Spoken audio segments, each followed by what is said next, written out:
આ જેમને કદાચ અભ્યાસ કર્યો હશે, વાંચ્યું હશે, એમને ખબર હશે, શેર લિયન. શેર પર વિશેષ હક અથવા શેર લિયન.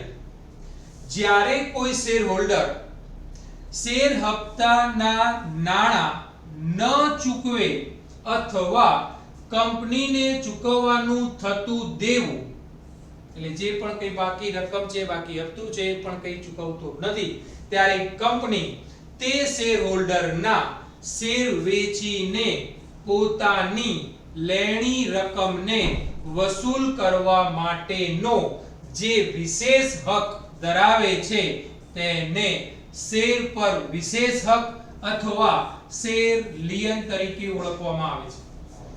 રિપીટ કરી લઉં છું દીકરાઓ, યાદ સાથે કરી લેજો.